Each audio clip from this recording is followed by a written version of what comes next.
Over the next 10 minutes, let's take a whirlwind tour through all of Japanese history, from its ancient beginnings all the way to today.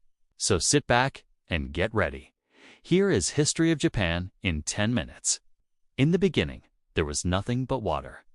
That is, until the land rose from the ocean and the gods came down to populate it. And so began the Jomon period, which lasted from around 14,000 BC to 300 BC. This was a time when humans first migrated to the Japanese islands. They hunted wild boar and deer and built houses out of tree bark. Then, around 300 BC, new people arrived from Korea. They brought with them rice cultivation, and the Yayoi period began. This time lasted until around 300 AD. These people also introduced ironworking, which led to the development of better tools and weapons. By 300 AD, Japan had entered the Kofun period, which saw the emergence of powerful local rulers who built huge burial mounds for themselves, some of which are still visible today. The size of these tombs suggests that this was a society with significant wealth disparity. For example, this tomb is big, but this one is massive. The ruler's power was also symbolized by their ability to control large numbers of people, as seen here in this depiction of an elite warrior holding court. By 800 AD, Japan had become quite cosmopolitan. In fact, it had become Sinic, adopting many aspects of Chinese culture, such as its writing system. Buddhism had also arrived from China during the Asuka period. But while the elites were busy getting rich and building giant Buddhist temples like this one at Todaiji, life was not good for everyone. In 710 AD, the capital was moved to Nara, but 2 centuries later, it was time for another change. In 938, Fujiwara no Kamatari successfully orchestrated a coup, seizing power from the emperor and establishing the first shogunate. A shogunate being a military dictatorship run by a shogun, a term that literally means general. In 1333, Japan had fully embraced the practices and customs of the samurai. Not all samurai were loyal to the Kamakura shogunate. Some, such as Nita Yoshisada, wanted to restore imperial rule. And so, civil war broke out.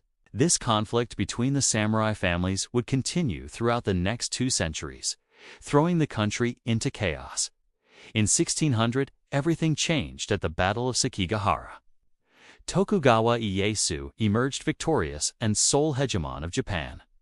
His victory ushered in a new age of peace and prosperity, known as the Edo period, or the Tokugawa shogunate.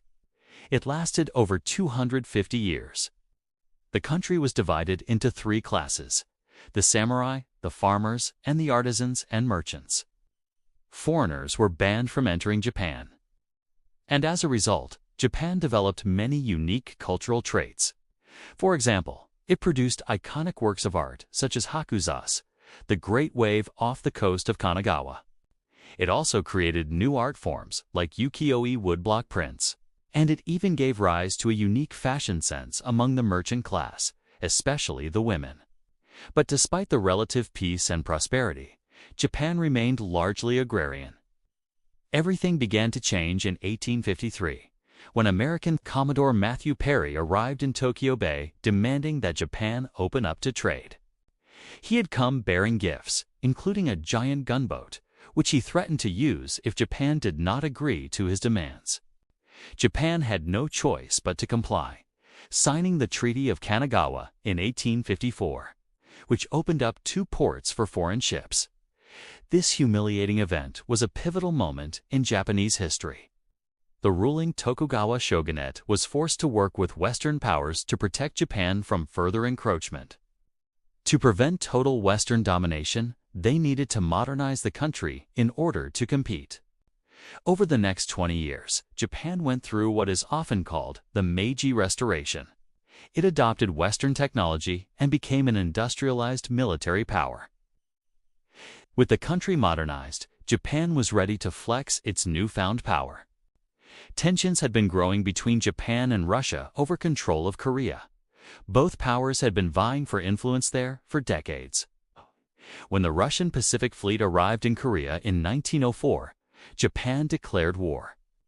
The Russo-Japanese War would be the first time an Asian power would defeat a European one. Japan won decisively, gaining further territory in Korea. The victory established Japan as a major player on the world stage. This was short-lived, however, because soon Japan would cause the biggest upset of all. The year is 1931. Japanese troops have marched into the Chinese province of Manchuria.